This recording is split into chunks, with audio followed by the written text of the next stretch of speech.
Now we have to behave ourselves. Okay, got it. Well, hello, Melissa.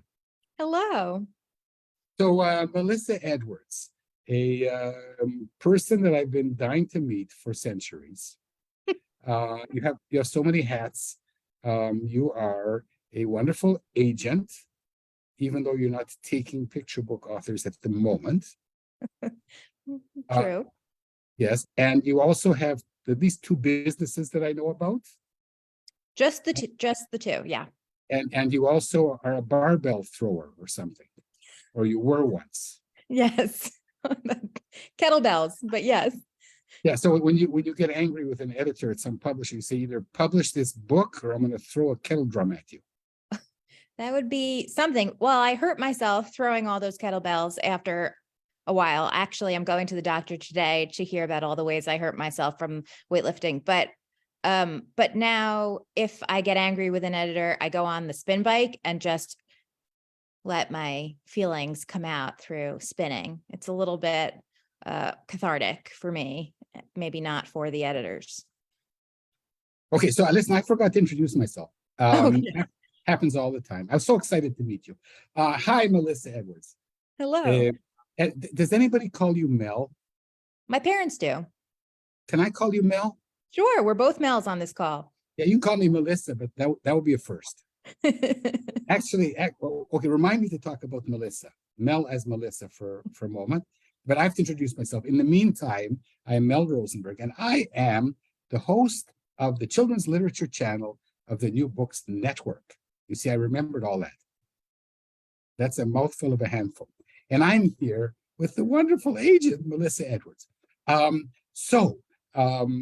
Let's start with how we were introduced to each other through an incredible children's author named Bea Birdsong, who was on the show about 5 months ago and told this incredible story that I really didn't believe. And thousands of people have been asking me, Mel, is that really true? So, Melissa, how did Bea become one of your clients? The truth. I remember where I was when I read her query. I was at a coffee shop in Brooklyn Heights called Vineapple. And I used to work there a lot when I lived in Brooklyn Heights and worked from home.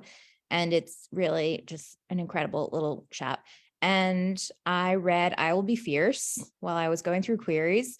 And I remember thinking, this is a picture book. This is exactly the way it needs to be. It should exist tomorrow. And I contacted her and said, well, let's go. And here we are, so many books later. And selling that book was a joy, and working with Bea has been a joy. And it worked out so completely the way it should have. It looks exactly the way it should. And it is the book it needs to be. The book it should be. Okay, but this is a little bit Michigan, you see, because people believe that agents don't read queries. And according to Bea, you weren't even open to picture books. But she saw something you posted on Twitter that you're looking for stories about the strong women that persevere. Yeah. Is this true? It is 100% true. It was right after she persisted when, exactly then. And I did write that as a manuscript wish list request. And it's just a perfect book. Even if I'm not looking for picture books, it is a perfect book. So it's one of my favorite, and people watching us or listening, if you hear one of my 80 interviews, listen to Bea Birdsong. She's delightful. And actually, I'm really disappointed because she told exactly the same story. So you read it even though you were not ostensibly open to picture books? Yeah. Do you have many picture book authors? Is that why you're closed, or is picture book not an issue anymore? It's not a business anymore. It's a wonderful business. It is a bulk business. So picture books, specifically picture book authors versus picture book author illustrators or just illustrators, the advances are moderate for picture book authors, and they write a lot of them. So in order to make the kind of investment of my time that I would have to make in a picture book author, it needs to come back in numbers. And so if I had too many picture book authors on my list, I wouldn't be able to dedicate enough time to all of them for the number of books that they all write that then lead to enough money to make it worth it. So I have a couple of picture book authors on my list, and they're reasonably prolific. And that makes my investment in them and their investment in me worthwhile for both of us. Okay, If that so makes sense. yeah, it makes too much sense, actually. It makes dollars and cents. So this is something that I've been learning in the past months, interviewing agents and then interviewing editors and publishers who say, you know, we don't care if it's an author that doesn't know how to draw. Most good authors don't know how to draw, and most good illustrators don't know how to write. Yeah. But and then I was interviewing another agent whose name I will not divulge, the one from Staten Island, but I'm not going to say who it is. And he inferred, no, I inferred, he implied that it's a money issue. Yeah. And that's what, so now we're at an oy vey juncture, because I thought that you guys, you're the gatekeepers of the most important literature in the world, which is the literature which you read to your child when they're 4 years old or 5, that mold their lives. True. I can still remember sitting with my daddy. Daddy's gone, but I remember the Madeline moments. And when he was almost 90 years old, I'm gonna start crying in a minute, Oh no. and couldn't speak, we got him, the 4 kids, to recite 2 months before he died, Madeline together with us, and he remembered. So for me, picture books, I shouldn't say this as a Jewish person, perhaps, are the holy grail of literature. They brand you for life. Mel, it was never the same after Madeline or the other books I read as a young child. And you want to tell me that it's a money thing? Well, yes, because this is my job, and it's the way I pay for rent, and it's the way I pay for that coffee at the coffee shop, and it's the way I can continue doing this and making books for years to come. And if I don't do it for money, then I can't do it anymore. So it's one of the most frustrating things about publishing, that we're all doing this for passion for reading. We love reading. We have loved reading since we were children. We feel so strongly about books. At the same time, we are doing something in the hopes that it makes money, not just for us, but for the authors, and then for the publishing company. Because if the publishing company can't make money, then they will cease to exist. Okay, So, but hold your unicorns here, because in my previous life, I was an inventor, and I'm going to invent a solution. okay. When I started to take this seriously a few years ago, and I discovered that agents only get 15%, and it's all on contingency. Yep. I said, this is a real mishigas. Like I would pay you a whole lot more, because, geez, how much work do you guys do? Well, it's pennies on the hour at this point for most things. It's unbelievable. Let's go through this, Melissa, for the people in the audience who little agents. How many submissions do you get a month? I don't know the answer to that exactly. Probably 10 to 15 queries a day. Okay. All right. And let's say you get 10 a day, that's 300 300 a month, 300 a month, and only 3,600 queries a year. Normal. Yeah. How many, and you're an established agent, you're not even accepting picture book authors right now, which is a good reason to interview you. Okay. Because, you know, like we don't have to, it's not going to be personal here, you know. Yeah. I write picture books, and all my friends write picture books, and you're not in that business right now, and that's okay. So you get 3,500 manuscripts a year. How many do you take on as customers? As clients? So the first hurdle is, how many do I request? So obviously picture books come in usually with the full included, but for anything older or longer than picture books, you have to request the full. So of the 300 a month, I would say I request maybe 10, 20, maybe. And then how many people do I sign a year? 2, 3, depends on the year. And obviously when I was building my list out, there were, maybe I signed more in a year because I was hungrier and had more bandwidth. And now that I'm a few years in at this point, I have to be a little bit more choosy with my time because the bulk of my time has to go to my existing authors. Yeah. So established agents like yourself, accept 1 out of 1,000 submissions at the end of the day. Those are the odds. Yeah. That authors have to fight against. And I am in favor of more authors being that 1 in 1,000, or at least striving to be. I haven't figured out exactly how to do that, but maybe after the show you'll come on for a few minutes and we'll talk about it. Okay. I'm an inventor. I have an idea. But people should know that the odds are incredibly against the authors. And if there were an agent could say, there is a number. Like when I have a court case and you are a lawyer, okay, and I come to you and I say, Melissa, I'm actually going to call you Attorney Edwards for a moment. Would you handle this case for me on contingency? I'd say no.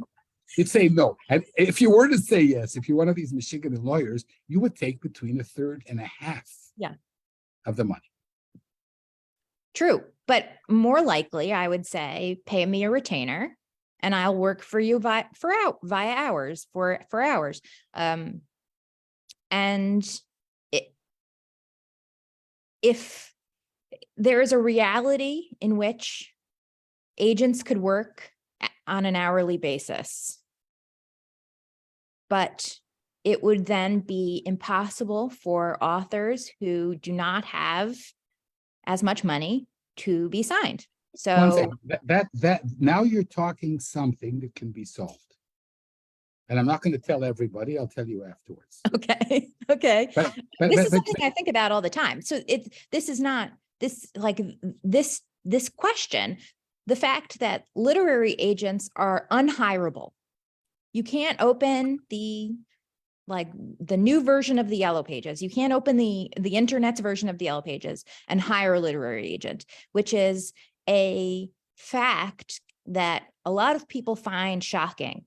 So especially rich people, which I think is kind of funny, because at a certain level of wealth, there is the expectation that money can solve anything, which is true in a lot of ways. Like you can throw money at a lot of problems, but you really can't throw money at hiring a literary agent. Hold on, hold your hippopotamus for a moment. Got it. Okay, so you sort of can. Oh, so no. Yes, you can. There's look, I'm on the writer's side. Okay, writers can spend a lot of money doing the wrong thing. And until I went to the SCBWI in New York 7 years ago, I made every mistake in the books. I can write a book about how not to be a children's author. And I mean, part of what I'm doing now is to try and educate people not to make those mistakes, or at least to make other mistakes. But everything costs money.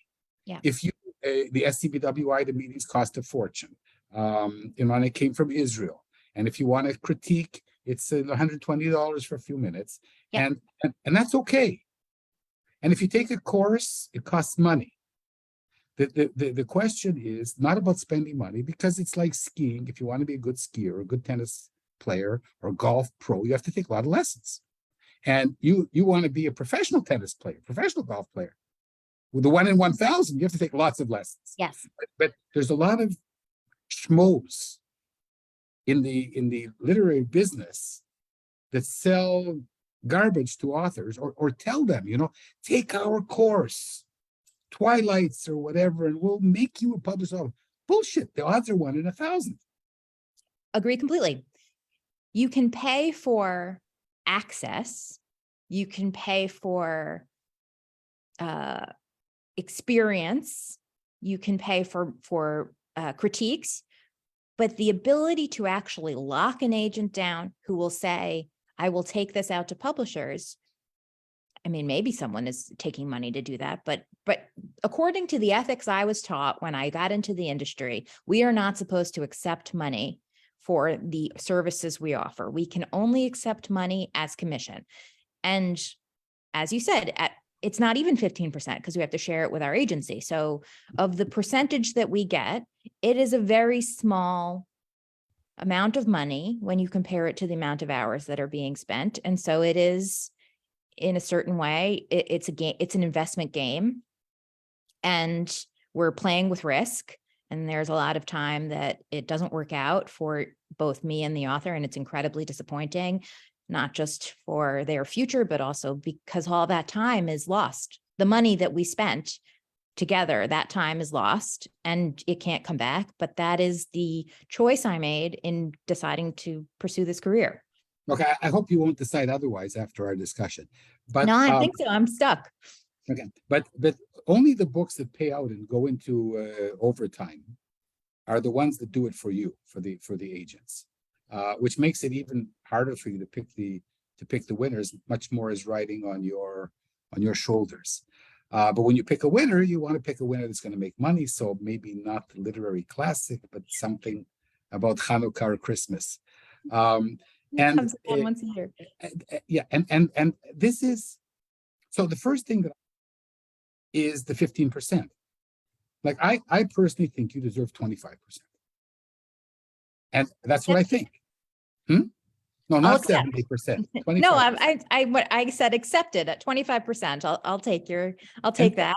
Yeah, and then you wouldn't have to say, is this gonna sell? It's a Chalush's book, but people are gonna buy, Easter's coming, the Easter egg, they want it to be a porcupine. So we've already made a great deal of progress here.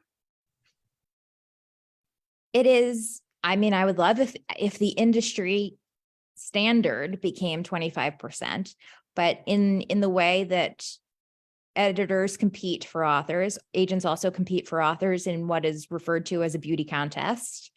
And if I say I take 25% and someone else says I take 15%, then my beauty contest is a failure.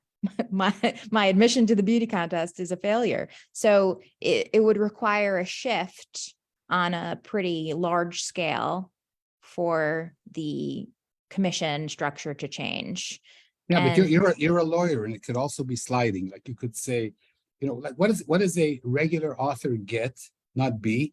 Let's say a regular author of a picture book get on signing. He's not an illustrator; it's his first book. What's he going to get in advance of $5,000 or $10,000? It's hard to say because there's no such thing as a regular author. Well, just give me here for the sake of the argument. It's just hard to it's hard to give an answer like that because it's all depending on competition. So that same author can write a debut picture book, and if 10 imprints want it, then that picture book becomes like $75,000. But okay, if you're not helping me for the argument, Melissa. No. Okay. So a debut Big 5 picture book with no competition is probably between $7,500 and $15,000. So $10,000. Okay. The $10,000. So you get $1,500. That's babkas. That's peanuts. Half goes to the IRS, half goes to the agency. You're left with coffee money. You can go back to Brooklyn and have your coffee. Yep, that's it. All right. So what I'm thinking is that, like, for the first, I don't know, 10, 20,000 or whatever, you should get like maybe 30% or something. And then it slides down. Like in so many other, I was an inventor, I invented things. You could start out getting 5 or 10%, then it goes down to 1% if it succeeds, or the opposite. Anyway, let's talk about other things. Let's talk about happy things.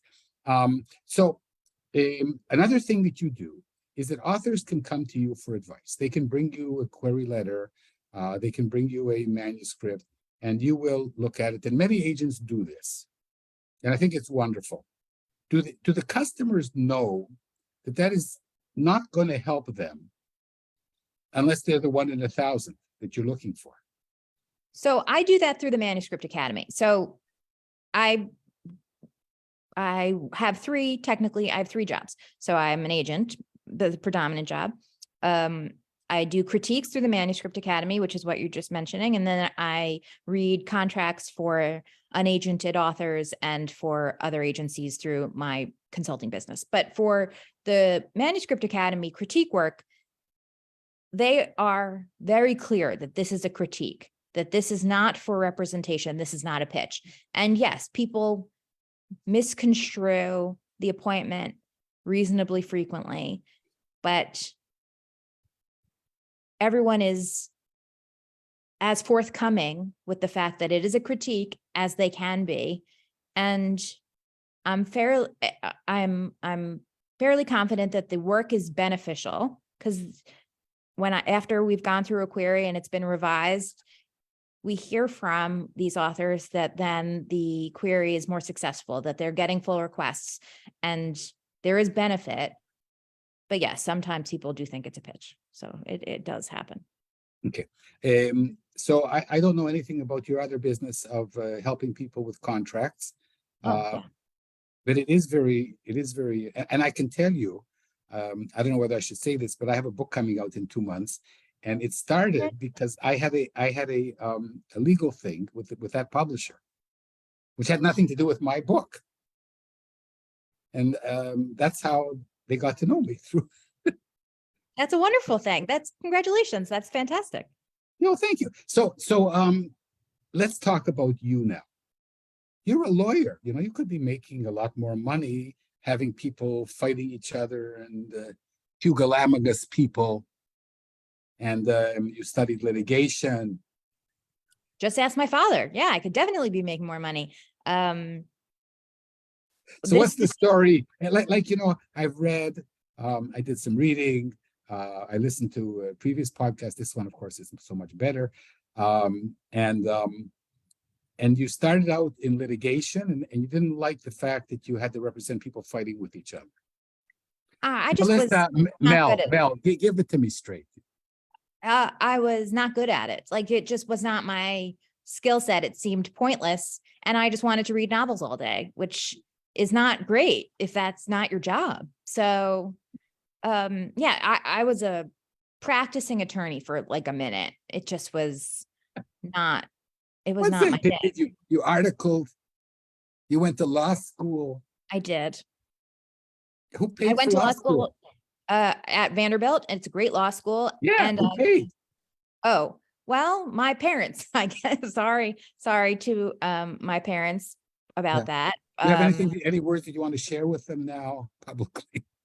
They're aware. I mean, I've been in publishing for a decade, so they've come to terms with the shift in my career.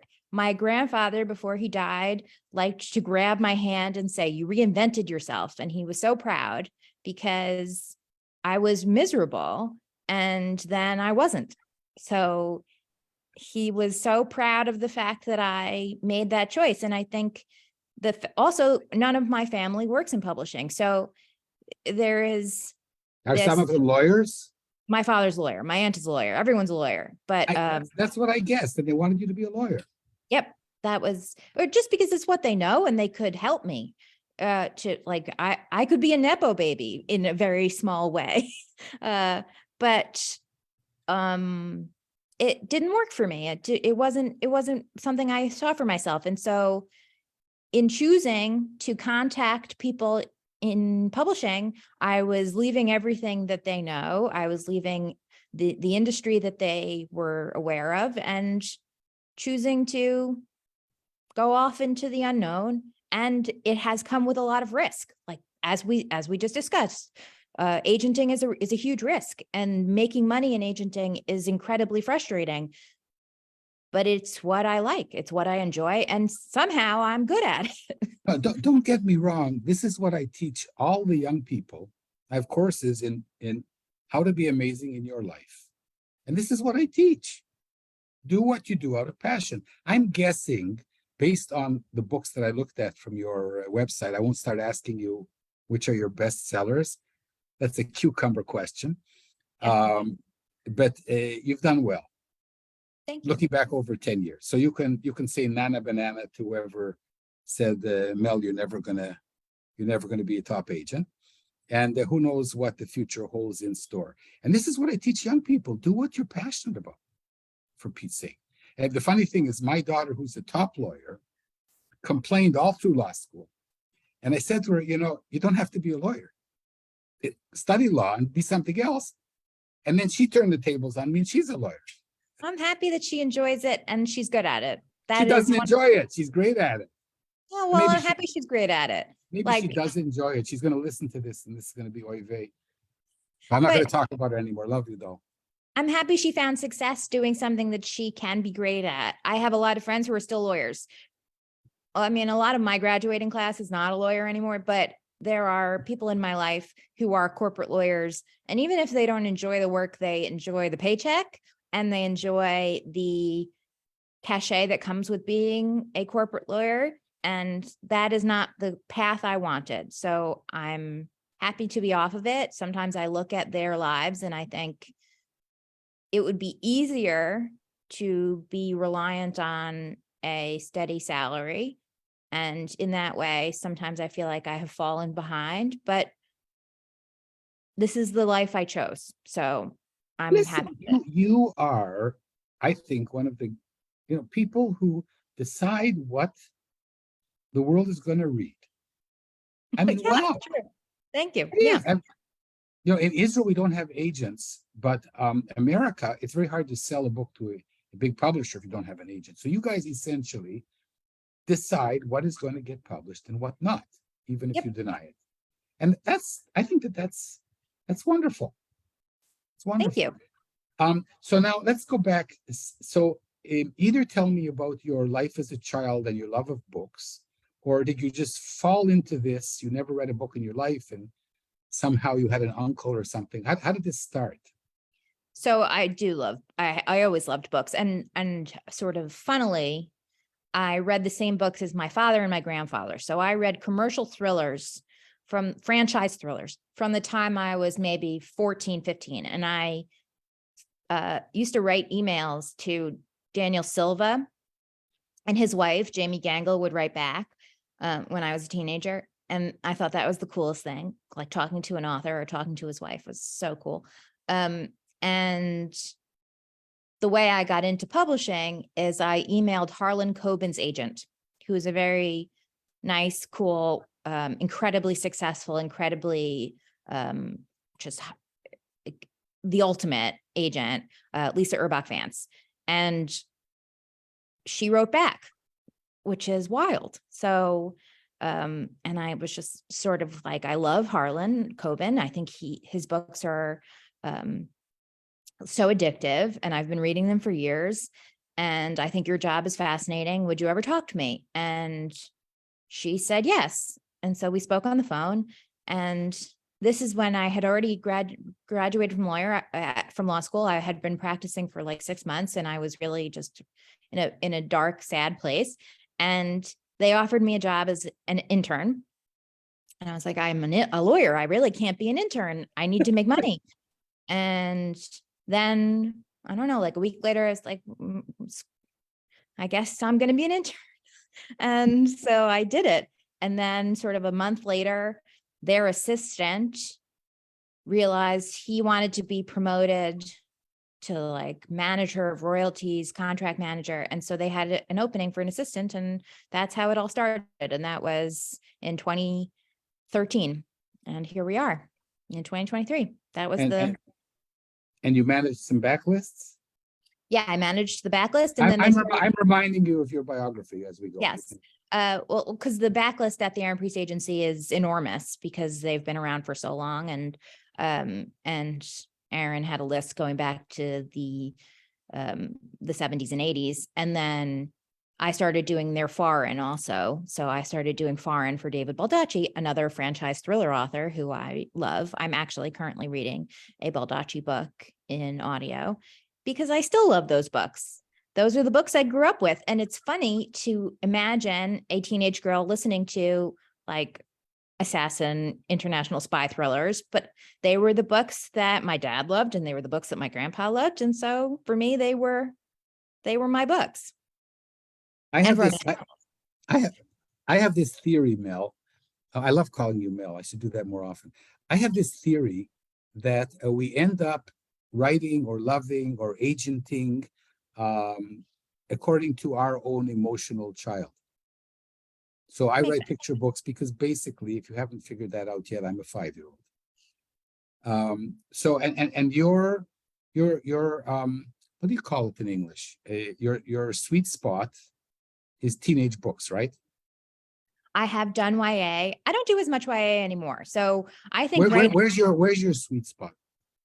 So the children's that I'm selling most right now is actually picture books in middle grade. With my existing picture book authors, it's picture books in middle grade, and then adult fiction.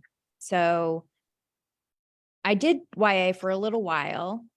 A couple of years. Are you a kid at heart? Well, just depends on the day. Sometimes, like if you're feeling particularly fun, I probably have the energy level of a kid where if I'm not running around, or if I don't get to run around or like do something to get my energy out, I will like throw myself out the door. I just can't sit still for that long. So in that way, yes, maybe I'm a kid at heart. So now, after this wonderful half hour of discussion, there's two issues that we haven't talked about. We haven't talked about the elephant in the room. Uh-oh. And we haven't talked about the rhinoceros in the room. Okay. You get to pick one. Elephant. Okay. The elephant in the room is, how do you get to be that 1 in 1,000?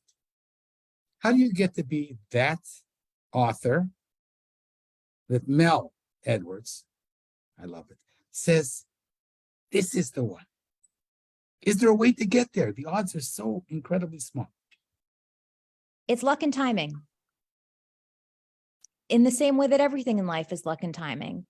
And of course, and talent, fine. But talent on one day and talent on another day are not necessarily the same, because if someone, I'm going to use a sort of vague example that is not directly in line. But yesterday I was having a phone call with someone at a film company who is talking about making a movie out of one of my clients' middle grade books, but it's going to be a movie for adults. And I was like, how exactly are you going to turn this middle grade book into a movie for adults? And she was saying she had a call recently with her sister, and her sister's daughter had the same situation as in this book. And so she said, if it hadn't happened that way, that she had that experience with her niece, then she wouldn't have read this book and thought about how it could be applied to the moms in the situation, what the moms were going through. And so luck and timing. If she hadn't had that call, if the niece hadn't been in that situation, then my author wouldn't be looking at the possibility of getting a really nice check to get a movie made by a production company or by a studio. And it aligns here with also the 1 in 1,000. If someone happened to be reading your book and they had a conversation with an editor the week before about some like X, Y, and Z that editor is looking for, or they had an experience where they read another novel and they thought, I want a novel just like this. It is the way of the universe. We just can't control luck and timing, and putting yourself out there to be selected for luck and timing is half the battle. If you're sitting at home thinking it's never going to happen for me, so you never put yourself out there, it will never happen for you, because luck and timing will never be on your side. Incredible. Have you said that before? No. It's so clever, and it explains everything. I mean, my life as a scientist, as an inventor, I invented a mouthwash.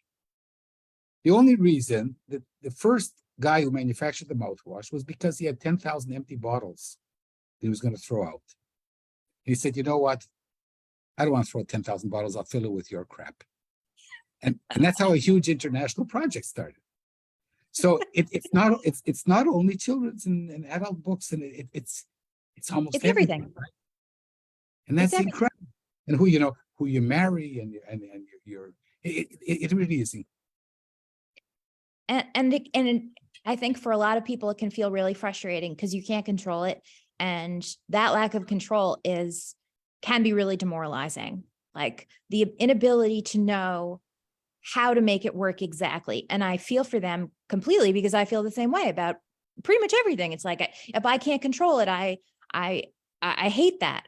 But unfortunately, everything is luck and time. Every job that you apply for is luck and timing. Like every relationship is luck and timing. And if you're not open to it, it won't happen. Incredible. So I don't know about you, but I always wanted to help the 999. I end up helping the one, meanwhile, the interviews. But we have to find some way to help the 999, because until you're found, you're lost. And Yeah. I agree with you. You know, when B is one of my favorite authors. I Will Be Fierce is great, and it's so wonderful that you picked her out of the slush pile. It's incredible. You should be very proud of yourself. Oh, thank you. If your parents are listening, then tell them that they should be very proud of you. Okay, I'll let them know. But there's a lot of other B. Bird songs in the world that are never going to have, for one reason or another, that Mel Edwards that actually reads the submissions. I'm not sure all agents read the submissions. They're trying their best. I'm fairly confident they are. Everyone is trying to read as much as they can. As much as they can is a good word. And to read it in, you know, when you're, you know, while you're having your coffee in the coffee house in a good mood, and not like brain dead, you know, after the late night news or whatever, Letterman or whatever, and you read it during the day over your coffee and say, oh wow, this can be a bestseller. Yep. Hi B, this is Melissa Edwards. No. Yeah. It's pretty much how it went down. Yeah, I'm really happy that it actually happened that way. Until we talked today, I didn't believe it. And so we have a few minutes. We have like 3 minutes for the rhinoceros in the room, which is AI, Oh boy. ChatGPT, DALL-E 2, and you're a lawyer. I'm gonna. Did you have fun? Yeah, this was great. Okay, we can put off the AI rhinoceros and have another. Let's have another chat on that if you want in like half a year. I honestly am not the best. I don't know the answer when it comes to ChatGPT or AI. I don't know what's going to happen. I think everyone is so afraid. I can't see the future. None of the AI has seemed as viable for publication that I'd seen as actual author published works, but I guess who knows what the future can bring. But like, we're living in this world full of all sorts of crazy, weird, horrible stuff. If we just add more to it, the pressure will become enormous. Maybe it's not so horrible. You know, at the Okay. end, were you in New York at the SCBWI meeting? I was not. I went to the party, but not the meeting. I had jet lag, but I mean, I wouldn't have met you because, you know, but but next time. So they came down on AI at the conference, that it's something terrible and awful, and you should. And I'm thinking, you know, maybe 30 years ago when Photoshop, Adobe came out and so on, there was somebody at the SCBWI that said, no, illustrators have to use their pens and pencils and brushes. And we all acknowledge that illustrators use some kind of artificial intelligence when they're drawing their most beautiful pictures. So, you know, we'll leave it at this. And then 6 months down the road, please God, we're both happy and healthy, and you had fun. And I'll say, Mel, do you want to do another one? And we'll have what to talk about. We'll do it. Perfect. Looking forward. Is there anything I haven't asked you that I should ask you? No. I know. I think it's been great. I will pitch my contract consulting business. So if just as like a PSA, if ever you are unagented and a publisher says, sign this contract, and you think, I don't know what this contract really says, look me up. because nobody should have to sign something they're not 100% comfortable with or they don't 100% understand without some guidance from someone who knows a little bit more. You see, and I made this same mistake a year and a half ago. And you're going to leave and come back, and we'll have just a couple of minutes where I'm going to cry to you about my mistake. Okay. But anyway, this has been really, I know. So yeah, put all the links, to all your stuff, to the Manuscript Academy and so on. And also, how about a 1-minute pitch on what kind of authors you're looking for? What kind of authors I'm looking for? I am looking for something new.